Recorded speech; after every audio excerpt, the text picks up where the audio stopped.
Hello, and welcome to the Watching Now podcast from Couch Soup. Today, we are talking about Ironheart. That's right, we're talking about Ironheart from the Marvel. It's a new, Disney Plus show that basically nobody talked about until it came out. And it was like it was sent out to die, but maybe didn't, maybe did. I don't know. That's what we're here to talk about. That's what we're here to talk about. What the hell are you talking about? We've got Yes. a great crew for you today. We got Tom Ew. and we've got Tim. Howdy, howdy, howdy. Look, I'm Woody. Howdy, howdy, howdy. And you got me. Hi, I'm Ian, as always. Hello, I guys. just love like the super duper high energy for like everyone else, and it's just like me. Yeah, Hi. well, that's just me. Yeah, this Me. is me. I'm a self-deprecating Britishman, and that's what I can do. It's all the layers of guilt of Colonization. colonialism. Thank you for being our British Eeyore. Thanks for Uh, noticing yeah, me. you I'll just go know. back to my British museum with stolen artifacts. All right, so without further ado, let's go into our non-spoiler thoughts. What do you think about the first three episodes? We had got a three-episode drop in one go. What did you think?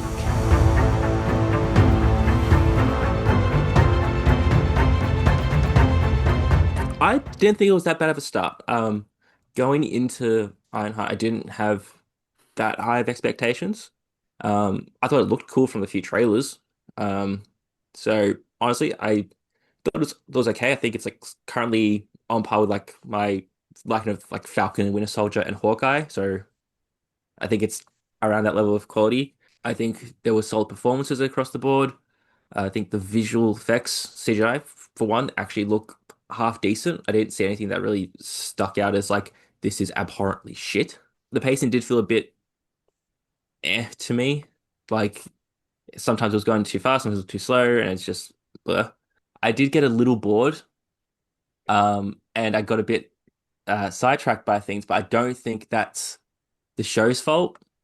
I think it's just because currently my brain is just everything all the time. K-pop Demon Hunters, the new original film available to stream exclusively on Netflix right now. Yeah, it's just been that in my head. So I think that may have ha- been detrimental to my enjoyment of Ironheart because it's just been that. But besides that, I think it was okay. It's a banger of a movie, though. It is a It's banger of a fucking movie. great. It is best movie of the year. Movie of the year. It's great. Mm. Songs are great. I bought the hoodie. I'm probably gonna buy the plush that's out. And if they release a soundtrack to ship internationally, I'll buy that too. It's great. I'm gonna watch it for a third time today. Cool. Have you watched it, Tim? Because you should. I have not. I have You should not. watch it. But It's really good. I will take your advice under consideration. I will fly over there to make you watch it. That All is a right. threat. Okay. All right, all right, all right, all right.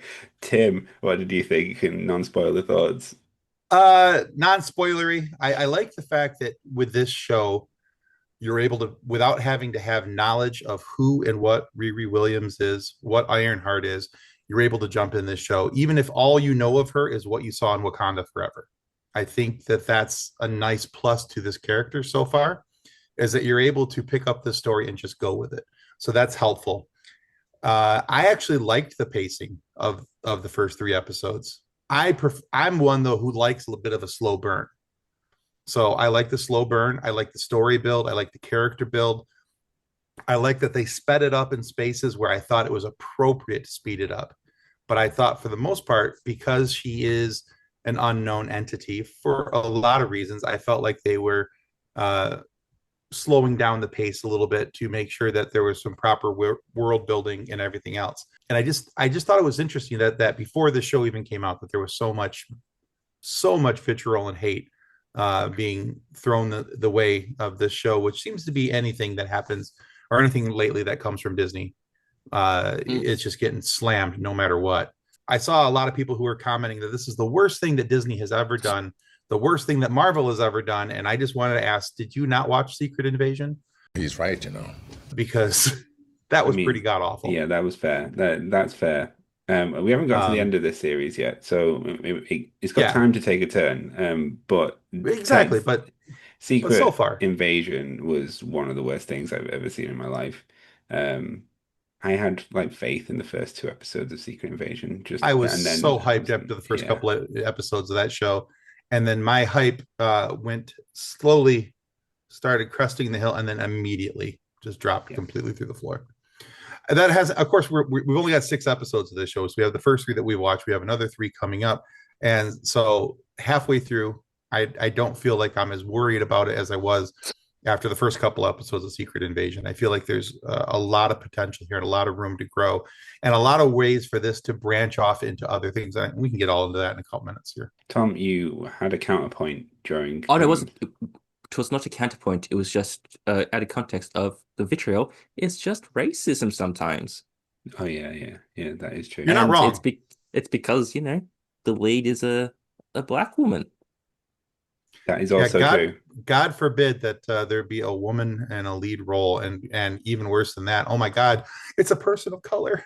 Oh no, Dean Oh no, Smith, what are we going to do? think of the Yes, yeah. children. How dare we put that on the television, I was bastards? really worried about this show. Like just in general, like feels like Disney have been sitting on it for a while. It feels like they didn't market it at all.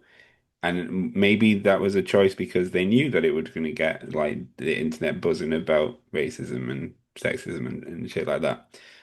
But it just felt like they picked a spot just after Andor to say, how about we just put it in here? We just put it in here and let it die. We don't need to worry about it. Maybe we get a few good reviews because it's from Ryan Coogler and he just did that really good film Sinners, and that's got to be something, right? But it's not half as bad as I thought it was going to be. I mean, I'm not saying it's the best thing that we've seen Sure. from Marvel Disney Plus shows. It is nowhere near on the level of, say, like an Agatha for me so far, but it's nowhere near the lower level either. It's not like it isn't a Secret Invasion, and I did quite enjoy a lot. Not to say it's not got problems, it definitely does, but it's got some really good things going for it, and some really interesting things. If we're supposed to believe that Riri's the next Iron Man woman, it's Person. really interesting, like story arc coming based on that last episode. Fairly I, promising. We'll see how it lands. and I think you're right. This was supposed to come out well, we all know it's supposed to come out later. But if you look at the timeline on Disney Plus, the complete MCU timeline, this comes right after Thor: Love and Thunder and before Quantumania. So I feel like they've been releasing stuff in their timeline order now. So this was supposed to come out a hot minute ago. But it would have been after Black Panther. Black Panther 2 was before Love and Thunder? No, that was yeah, it was before Love and Thunder. I would just Or was actually I'll it? double check. Yeah, Cool. Yeah, yeah, fair play. All right. All right, good, fair. because Wakanda Forever was after Moon Knight. Time. What is it? It says construct. Jeremy Bearimy. All right, we should probably get onto spoilers so we can start spoiling the shit. So if Yes, you please. haven't seen the first three episodes of Ironheart, then maybe go away or maybe just stay. And if you're not that bothered, so we'll talk about it. You can find out what's going on. But if you don't want to be spoiled, go away and then come back. And but come back. I don't know what I'm saying anymore. The spoilers from Come now back, on. The come back, spoilers. come There's just back. spoilers.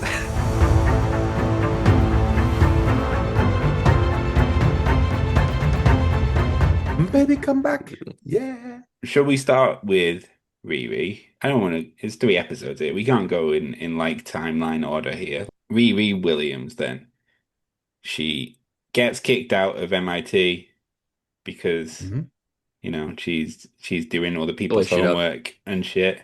She gets kicked out by the dean, who's the dean of community. Loved that. That was a nice little nod. And yeah, gets sent back home basically. And she steals the Iron Person suit. What did you think about like Riri's arc in the first three episodes? I like the fact that we're seeing a level of desperation from Riri because she's so hungry and thirsty for money, recognition, and she wants to prove herself so badly because she's lost everything other than her mother, right? I mean, she lost her stepdad who was vitally important to her. She lost her best friend. She went to school and she wasn't able to prove herself the way that she thought she was going to because she was this genius and sent there on the Stark thing. She always felt like she was underperforming, so she's always trying to make her suit better and better. In order to do that, she needed more money, so she's always grinding, scraping, trying to find money, trying to find ways to do things. And I thought it was really interesting that you see this desperation to be better, do better than who she is, what she is. And I think, a lot of that, comes from, I think she's, as a character, experiencing pressure both internally and externally because of the labels that have been placed on her, being a genius, being supposedly supposed to be this person who holds the mantle of Iron Man and takes up after Tony Stark is dead, and the world's Starkless now, and they're trying to fill that gap with somebody. And here's Ironheart, and I think she's feeling a lot of pressure because of that, because I think she also idolized Tony in a lot of ways, and so I think she feels the pressure of living up to his name and being in that shadow. It's funny you say that about like living up to like Tony Stark and everything, because after some revelations in like episode 2 and 3 or whatever about a certain character's heritage, I felt like Riri was way more in common with Obadiah, saying from Iron Man 1, where he was all just like, Okay. we have all this money, why can't we just do what Tony did? Why can't we be as inventive as when he made his suit? Like he built his in a cave with a box of scraps, etc., etc. And that Right. sort of feels like what Riri's trying to do. She's trying to mimic the Tony vibe by having all the scraps and everything, but then she's in that staying mindset of like, I need more money, I need more of this. Mm-hmm. Tony Stark was did scrape because of the money, and I feel like I like that part of her sort of trajectory because I feel like it's going to get to a point, probably in like episode 4 or 5, where she realizes I don't need to be uber wealthy to still make a difference or make leave an impression or make an impact, because that's also what, as you said, that's what she feels like she needs to live up to. And I think You, she'll come around. And I Mm-hmm. kind of like how we're seeing that in not only in her character, but also sort of like her interactions with the group, with, like with the hood and everything as well, because they're Mm-hmm. all money, money, money, money, money. And I think it'll be interesting to see how that plays out. do you think that that's actually what she's going for? Because like she has told people every time she gets asked why she's doing it is because she can, right? Yes. Um, Right. but that's a lie, isn't it?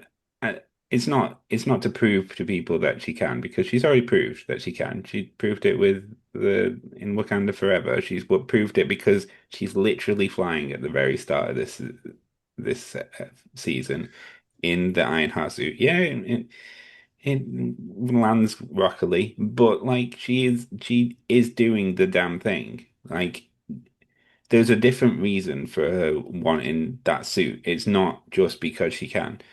That's a lie she presents to people. It's a cover. Yeah, it's something. It's going to be something about protecting the people that she loves because of all the people that she's lost. That kind of superhero arc that we get. Well, there's that, but also Yeah. when she was talking to her boy best friend, that's where she mentions that she wants to like revolutionize and be undeniable in a way, which goes back to Tim's point of like feeling the pressure of like always being told you're so smart, blah blah blah. And so Mm-hmm. I think there is that part of she does want to help people, but I think at this current moment, I think her overriding internal message is she wants to be remembered, essentially. Yeah. She keeps saying that she wants to do something iconic, be iconic.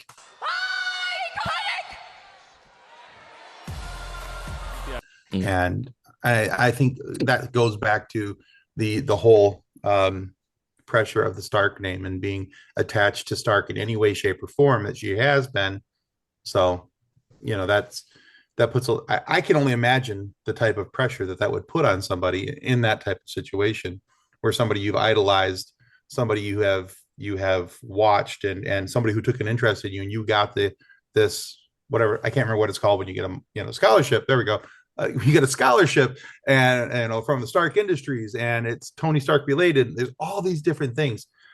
I think that creates a lot of pressure around you, and especially from the area in which he lives. It's not like ghetto, but it's not exactly a soft neighborhood either. And I think that she feels a lot of pressure to help elevate herself and her family out of that. And I do think that she is going to have that superhero arc where it's necessity for her to do something more with the suit because she has to protect something. And I'm guessing it's her mother. But is she on a superhero arc? Because she's really a bad guy at the moment. Like she is a bad guy. She's a criminal right now. Yeah. But I think the end of episode 3 kind of showed that she will shift further towards good guy territory because she is breaking down after accidentally She leaving killed someone someone, behind. man. She actually killed someone. Yeah, I know Yeah, and it was Natalie in a suit and stuff that closed the door, but she killed someone. He was a bad guy, maybe, but like Iron Man killed killed people. someone. Captain America killed people. They've all killed people. Nazis. They're all Nazis, though. You know. Nazis Well, and Hydra. So that's true. Yeah. But yes, she has. I don't think she's criminal. I think she has basically gaslit herself into believing I'm in the right still because I'm only doing this for the money. I'm only doing this because I need it for my suit. So she'll probably come to a realization that the gaslight a bit too hard, and she did the wrong thing, and then she'll do the full circle thing and come back to yeah, I mean she's criminal for the moment because of the actions that she's taking.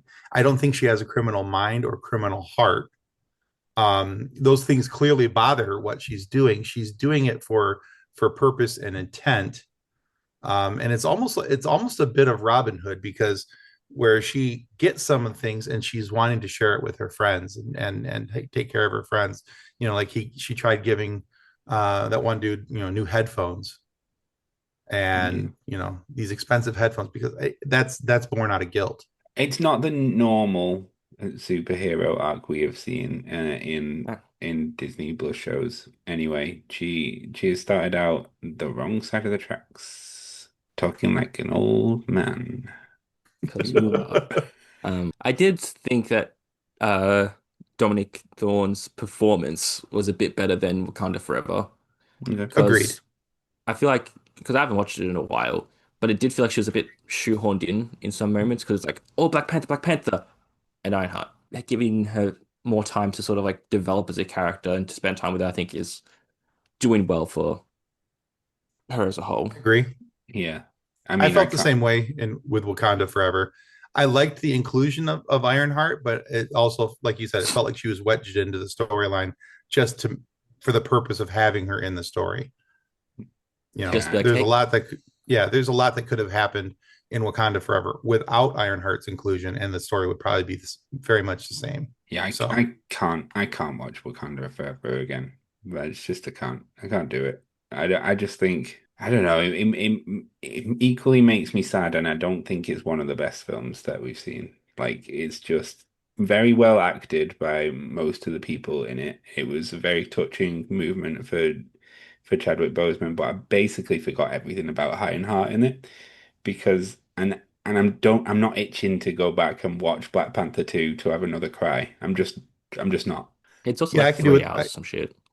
Yeah, it's a long movie, and I could do without the beach scene where we get introduced to little Black Panther. Yeah, I true. that about cut my guts out. So All right, we're talking about Riri and her arc, so we can't talk about Riri and her arc without Natalie. Natalie, she's a I crazy love the chick. AI. I do. I love Natalie as AI. It's the perfect AI for Riri's character, and I like the fact that it came from her keeping those things on her head while she was napping and while the computer's setting up, and then just created the AI from that. But I do like that. I think any other AI that was designed would have been designed to help her would have not. I don't know. It would have lacked in some way. I can't put my fingers exactly on why it would have lacked, but I just feel like it would have just been so much more. It would have been boring actually, and I actually think it helps close some of the gaps in Riri's story as well, to have Natalie there, even as an AI to help, go back to some of the memories. I don't think I'm as high on the AI as Tim is. I thought she was fine. I liked some of the bonding moments between, if that's what you would call them, between Riri and the Natalie AI. But I thought it was fine. I didn't really feel one way or the other. Just it was good. Which is how I felt about a lot of these first three episodes. Like nothing like aside from the few performances, everything, nothing sort of like jumped out like this is amazing. So yeah, I thought she was fine. Natalie, it always brings to mind the Natalie Portman rap, but just the way it's said. Hey Natalie, you're a crazy chick. Damn, Natalie, you a crazy chick. You shut the up and suck my. You not heard this? I'm From gonna Saturday Night Live, yes. I'll spice it in. You have to watch it. Yeah, it's so good. Tom, if you've not seen the Natalie Portman rap, you need to see the Natalie Portman rap. I like Natalie. Like, she was a decent foil. I think it's interesting that she sort of glitches when Riri glitches. I'm going to say glitch when she has panic attacks. She starts to glitch when they went to the garage. I like the way that she can calm down Riri as well. Like, yeah, it's interesting that Natalie has come from her mind, which would I would assume come with all of her insecurities, her her personality and her memory of Natalie's personality, not necessarily Natalie's personality. That's going to be the interesting thing. I'm sure that Riri's mum, if she spent a lot more time with Natalie, would see the defects in that AI. Yeah, because it's the Natalie's personality, but from Riri's point of view. Exactly. So yeah, I liked it. It's fine. It's fine. Yeah, like you said, it's fine. Well, It's fine. It's yeah, okay. It's fine. It's fine. It's serviceable. I did like where she was talking with Alden Ehrenreich's character. I forgot his fake name. Joe. Jack, wasn't it? Joe. Joe. Yeah. Joe my bad. McGillicuddy or something. Yeah, Tech is Star Wars. Yeah, Joe, I liked how she was like, so if someone, map their brain to make an AI, what would you say? It's like that fucking dumb. Like that could melt your brain. She goes, yeah, but like, what if? And I liked that. I did enjoy that interaction. In fact, I liked all their interaction between the two of them because I feel like they bounced off each other really well. All right. Thanks for teaching me how to stand up for myself. Look, that also has like connotations of like, white privilege, especially like it felt a bit gross where he's like yeah, because she blackmailed him to begin with. Mhm. But then like Mhm. the reverse blackmail just like that just feels bad. That feels worse. Yeah, because he's older than her as well. Like it feels pretty gross, but it sort of plays into him. I think it just it plays into his good. I really liked Joe slash Zeke.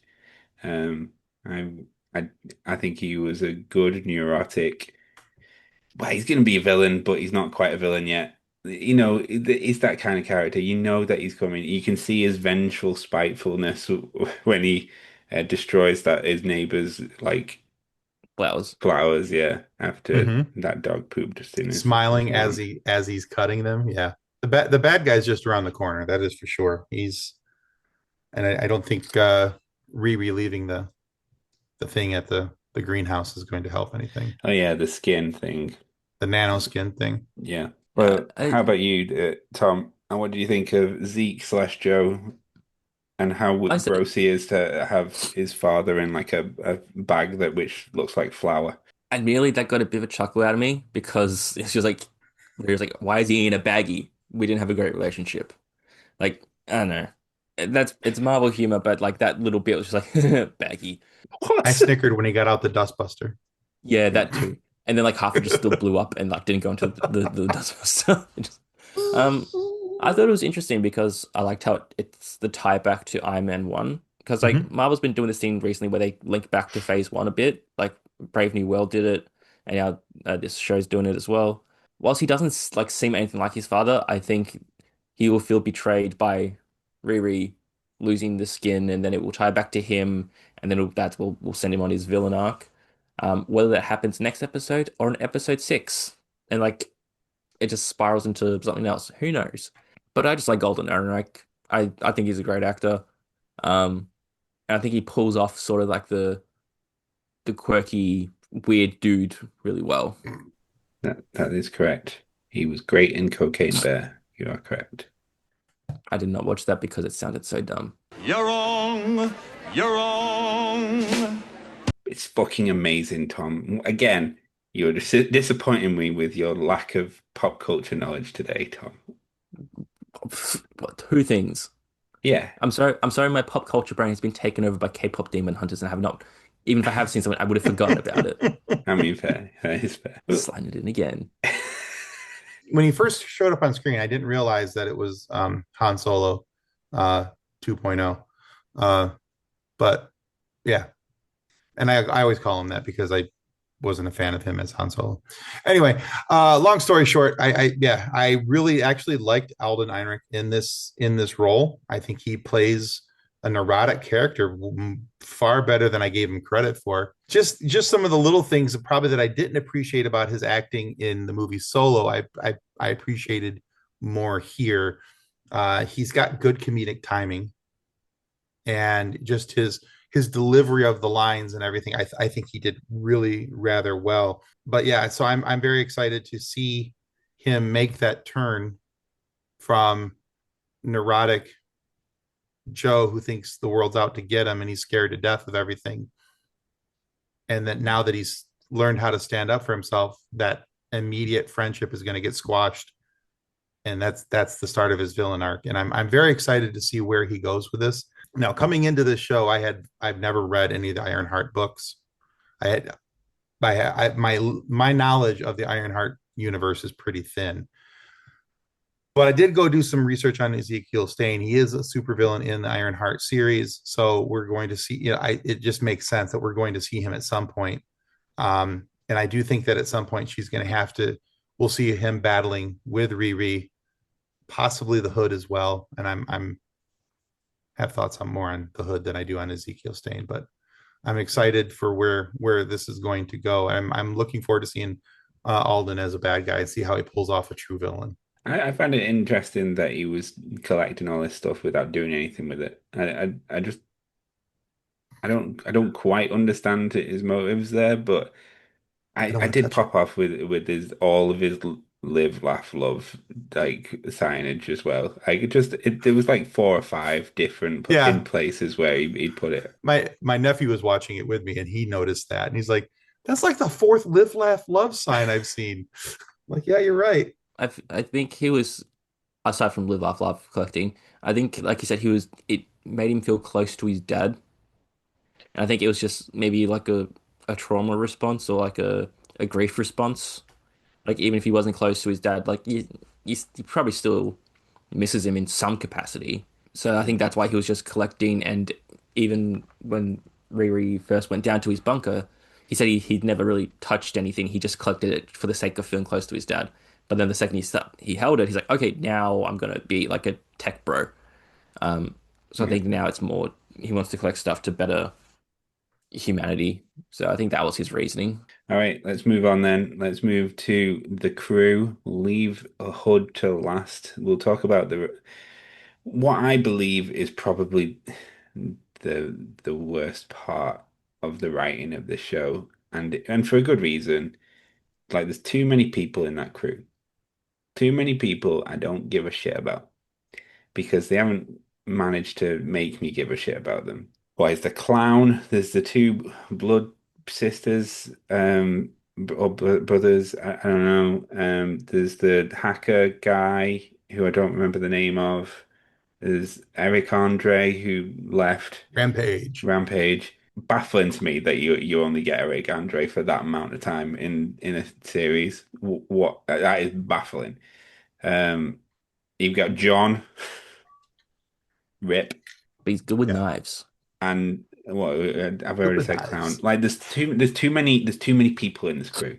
Like well, you can't build like relationships with all of them. There's just too many that are just like to the side. Yeah, you've got a heist crew.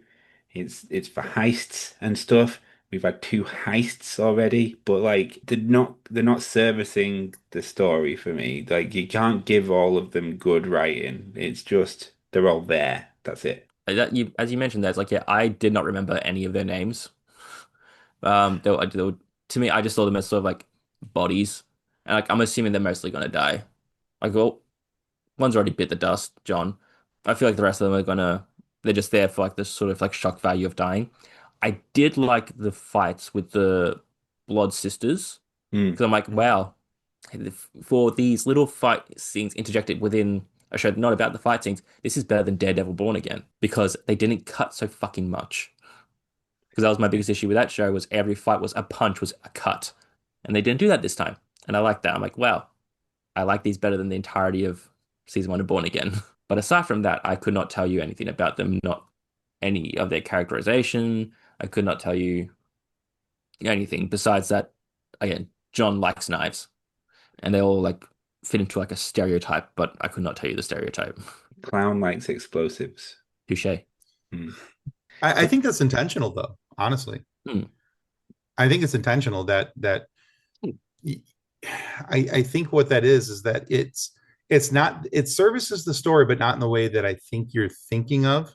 I think it services the story as in it gives reason for the Hood to feel like he has to provide, and he so that he continues to go out and do his thing and continue what we've seen of him so far.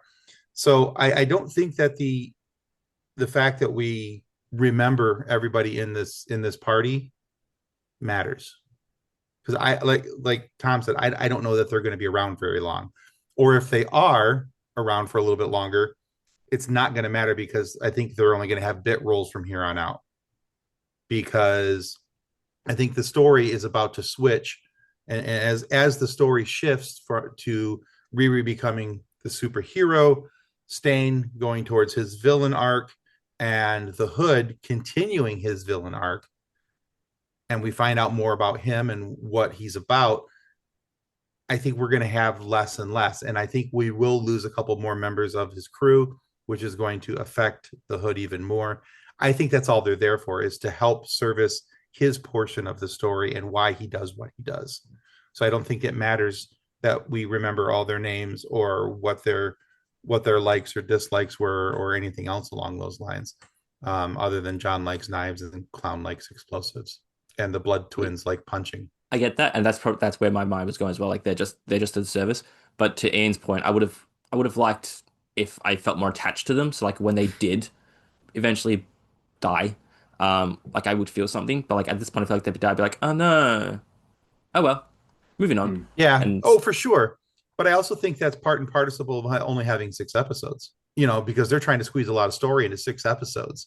And so it's going to be a little difficult to expand on characters that are trivial to the overall story if you only have this much time to put it all in. If they would have gone with an Andor type season where there was 12 episodes, it might have played better. And then yeah, you'd probably get a little bit more exposition on each one of the characters and who they are and what they are and why it matters that they're in the story. yeah. But for right now, you get hey, they're on Hood's crew and well, one's dead. Shucky darn. I've never heard anyone say Shucky Dan. I don't know You're what. welcome. The last episode, like they almost all died. So if I was anyone in that crew, I'd be like, I'm dipping. I've made my money, so I was like, bye, bye. Yeah, time to retire. Call it a day. And Hood in the last like few frames, it was revealed to him that it was Riri by the force outside of the Hood, some magic stuff. I don't know, but the shadow turned into the Ironheart suit on the floor, so it was revealed to him that it was Riri who caused John's death. Let's transition to Mr. Parker. not Peter. His first name's Parker. It's Parker Hood guy. I can't remember his second name. Parker. It's not Parker Parker Parker. Parker Hood guy seems to roll off the tongue pretty well, Yeah, though. Parker Hood guy. Let's go Parker Hood guy. Oh, Parker Parker Robbins. Robbins. Yeah, Parker Like Robbins Baskin Hood. Robbins. Parker Robbins Hood, you know. Tim, Like what do you he's- want to say about the hood? I have a lot of questions about the Hood. I don't know how many of them will get answered. I've seen a lot of things that I've been reading online about the character of the Hood, and how he got his powers, or how where people think this is going. And and it seems like every Marvel project that comes out over the last couple years, it's, oh, this is how we get Mephisto, this is how we get Mephisto. I don't think this is how we're getting Mephisto. I think this is going to have ties to something else. And from what I'm reading, I think this is going to have a possibility of a tie to the next Ghost Rider, and which would tie him to Dormammu instead of Mephisto. But like I said, I don't know that we're going to get the answers that I'm seeking in this series. I think it might be even like a cliffhanger thing, and then that gets answered in another series or another show. But I think they're like going to Hansel and Gretel us to the point of the revelation. I think then it's going to be like, and we'll answer this the answer you seek is in another castle. My only thing against the Ghost Rider thing is, isn't Ghost Rider just like a flaming skull with like motorbikes and cars? Why would he have anything to do with like a magical hood? Demon Because he cloak. sold the demons. He sold his soul to the devil, basically. Yeah, he's like a demon hunter, Ghost Rider, and he. He's a K-pop demon He's hunter. a K-pop demon hunter. It wasn't me this time. It's really good. You should people watch it. It's good, and Yeah. give me much of it. No, but he is a demon hunter. Of everything that I've seen from Nicolas Cage's Ghost Rider and Robbie Reyes' Ghost Rider in Marvel's Agents and Shield, he's like a demon hunter. But we don't know what demon. It could be Mephisto. I have no. I ain't gonna try and theory craft shit. Nah, man, I don't know Because, like- either. Like, for all I know, and I don't even know if even makes sense, it could be someone like Mr. Sinister, and we just have a weird fucking guy, you know? Hey, I Mr. know Sinister would be cool, but I only know him from the Deadpool video game that came out like a while ago. That's the only thing about Mr. Sinister, and that's where he gets like taken out like as a joke. So I don't know if he's supposed to be like a big evil dude or something. watch the X-Men animated series. You'll get more of Mr. Sinister. He's Okay. actually a pretty bad dude. Fair enough. Yeah, X-Men's coming, you know? And so is Spider-Man. He's a Spider-Man villain as well. Mr. Sinister, it's definitely it's not Mr. Sinister, but never mind. Let's Sinister It's not, but detours. it would be kind of cool if it was. But My question about Parker Robin Hood is who did his tattoos so quickly? They grew overnight. I know that John started doing the tattoos, right? And then he was like, "Nah, mate, can't do it. There's veins and scales all over your back that keep growing. I ain't doing your tattoos anymore." And then like a day later, he's got like loads more tattoos, and like they're all like perfectly healed, not wrapped or anything. They just who's doing these tattoos? Who's doing them? I think it's still John and then the magic makes it heal fast. Because anything unexplained in these sort of things, it's just magic. magic. Magic. Magic. Da-da-da-da-da-da-da-da. Actually, I don't think it's either of those things. In one of the scenes, if you watch when he's interacting with the Hood on the stand, and he winces over in pain, the tattoos are growing on him. But that was I the think it's veins. I thought it was just veiny, scaly things, and he's been tattooing or getting John to tattoo him over him so they don't show up anymore. See, I thought John was just filling in some of the areas around the tattoos, but I thought the tattoos themselves, because it looked to me, I thought like, because I had noticed as well that one scene he's only had like tattoos like half down his back, and then in the other scene he's got them like all the way down to his belt line. Yeah, And so I thought it had to do with him doubling over in pain, and then you see that happen to his skin. That's what I assumed it was. Hmm. It had something to do with the whatever relationship he has with whatever demon this is, and whatever agreement was made. So that's what I think, but I could be wrong. I think he would stubborn over in pain because like I guess the pact he made with whatever demon, that's what's causing like the veiny scalesy shit. And like you said, I think Okay, it's he gets the tattoos to cover him up, so then he has the excuse of, oh, why is your back so fucked up? Ah, nah, it's just my tattoos. I think that's like that his tracks. cover, but because it's getting worse, I think it's not as effective anymore going forward. I And can he's live with lost his that. tat I can go with and that. he's lost his tattoo art, so I think it will look more gross if we see it again. Anything else that you guys want to talk about in the spoilers section? My No, main things that I liked were Dominic Thorne's, Anthony Ramos, and Alden Ehrenreich's performances. Like those were my hmm, standout things because I suppose the rest was sort of eh. Like the heist with the underground car transport, it was neat, but I didn't really care too much about the CEO, which you're not supposed to care about the No. CEO. But even like and I'm sure it's going to be revealed later why Parker cares so much about going after these like billionaires and people with influence. Um, but I don't care right now. Which I feel like in the first three episodes of the show, I should be caring about the villains or assumed villains' motivations and everything. Yeah, at this point, I'm just like, oh, he's just wants to look out for people, and he's got a little demon on his shoulder, being like murder. I hope that gets expanded on. It will get expanded on. Well, I assume so. But I think, yeah, overall, it's just sort of okay, sort of vibes from everything else from the show. I don't know. I'm kind of happy with where we're at. I to slightly disagree with Tom. I think it's okay that we don't know where the villain's motivations quite yet, because we've been focusing so heavily on Riri's motivations and why she's doing what she's doing. We haven't gotten much into the story of the Hood and other than the fact that he was in the neighborhood and he knew of Riri and all these things. So for me, it's not that big of a deal. I think that we'll get his motivations in the last three episodes and why he's doing what he's doing. So for the first three episodes, introducing a new hero, I think it's proper that we spent most of the time focusing on her background, her story, and then I think the villain story will come later. So I'm okay with that. I have two quick points. One, there are like a couple of eye-rolly writing moments for me, which annoyed me. The first one is in the tunnel heist when she drops the fucking pen drive. That that was like, nah, man, it dropped in the grid as well. Of course it did. Like, come on, come on. Yeah, it's cliche to add tension.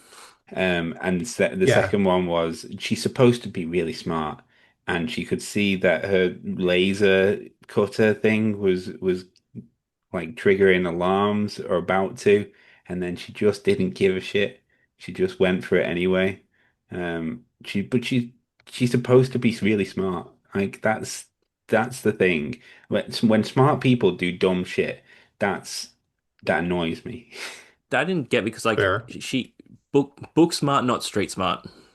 Yeah. It, So like, yeah. because geniuses can be fucking idiots. Yeah, like in, Multiverse of Madness, when the smartest man alive tells Wanda how to kill Black Bolt. Jeez. Ugh. You know what? That makes me mad. And the second quick point that I have is about the music. I think the licensed music in the show hits really well. I like the Hmm. vibe, but it bats up against like the normal score, the normal Marvel-y Giacchino type Sure. score. It's just like a hard hip hop, hip hop, hip hop, horns, hip hop, hip hop, hip hop. It just doesn't work for me. The contrast. It's really weird for me. That's very Ryan Coogler, though. No, That's kind of his the shtick. the license stuff, yeah, but like it did the normal like hero score and themes Yeah, is I get just you. it doesn't feel Coogler. if everything was like a constant Coogler, then I'd be Okay, I'll give you that. I'll give you that. I do like the fact that I did like that they are like, yeah, what, you don't like Alanis Morissette as they're driving and he's trying to see. I did that cracked me up. And I one other little thing that I did like about the show, and I just want to point this out real quick. I love the fact that every show had a different intro and a different way of spelling Ironheart. It's a little thing, but it was just a neat little way to introduce the show every time without having to have this massive intro and all these other things where it cuts away from the story. It was just like the one she's laying there on the ground and she was the A to Ironheart, and I thought that was kind of cool. yeah. So just different little neat things. Talk about like how things were shot. Remind me, I liked how this series was filmed. Like there was a few like sort of like tracking shots and everything. And I think for the first time in a hot minute, it feels like this hasn't been done to death in reshoots. Like a lot of Yeah, previous recent Marvel projects, yeah. you can tell like heavy reshoots. I feel like even though this took a lot to come out, it feels the most cohesively put together in terms of like cinematography, at least to me a bit. Well, it doesn't feel like well, it doesn't feel like Daredevil. It doesn't feel like Captain America Brave New Yeah, World. So yeah, I would that agree that with was my that. like references. Like, okay, cool. This is a vision, not Yeah. 20 visions stitched together. So that was the spoiler stuff. So let's just have a quick, a quick ranking. Let's give it a score out of 10, guys.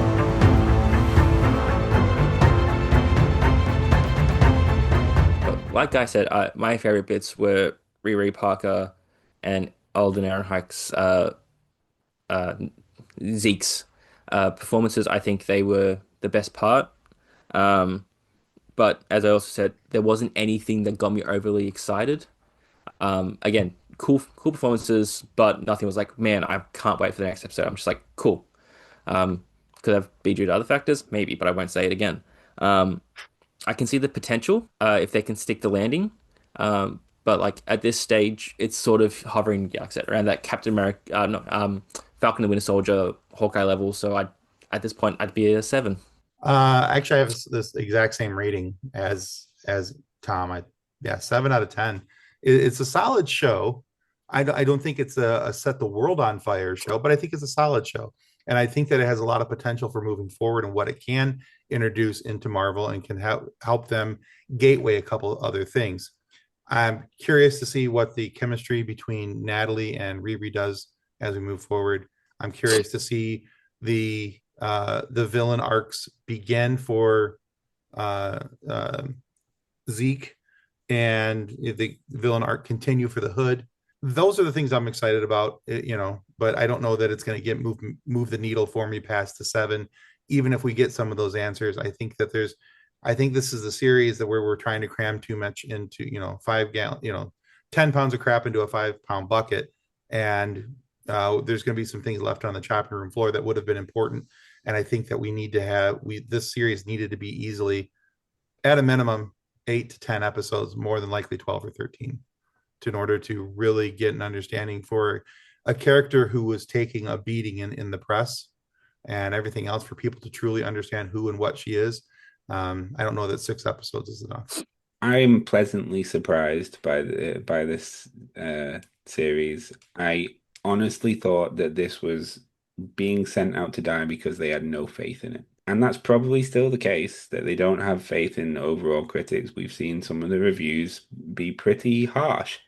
But I don't see the same thing that the critics see. It's not as bad as the 3 out of 10s, the 4 out of 10s Yeah. that I've seen. Like No, it's no. not like a below average show. It's entertaining. It's not the best thing in the world, but it's not the worst. I'd be I have enjoyed it more than at least half of the Daredevil Born Again series so far.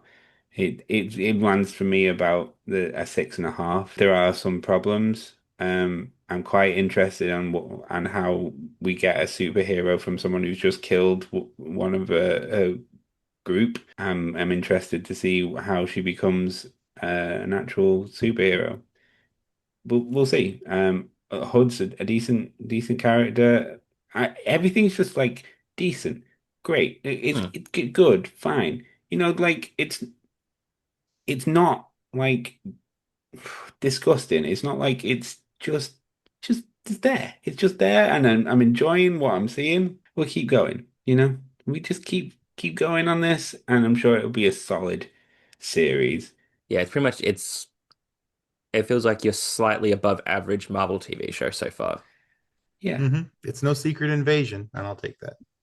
Absolutely not. All right. So that was us. We have just finished talking about the first three episodes, which is also the first half of Ironheart on Disney Plus. This is us from the Watching Now podcast on Couch Soup. If you like that, do the like, subscribe thing, comment on our videos, tell us how much you like K-pop Demon Hunters in the comments. It's Um, really good. Everyone should watch it right now because I want a second movie real bad. I um, want a trilogy and a prequel series and an anthology about all the different hunters. It's really good. I love it so much. I'm not sure, but I think you might like K-pop Demon Hunters just a little bit. Just yeah, just a little yeah. bit. And A smidge, it's not like perhaps. it's not If like you I've written like 1,500 word articles like 3 times over. If you can possibly afford it, then consider becoming a member of Couch Soup. It would really mean a lot to independent creators like us. Because then we can get money and then I can buy more K-pop Demon Hunters merch. That should be the main reason. But for now, we'll see you again next week on Watching Now. Thanks very much, everybody. Bye. Bye.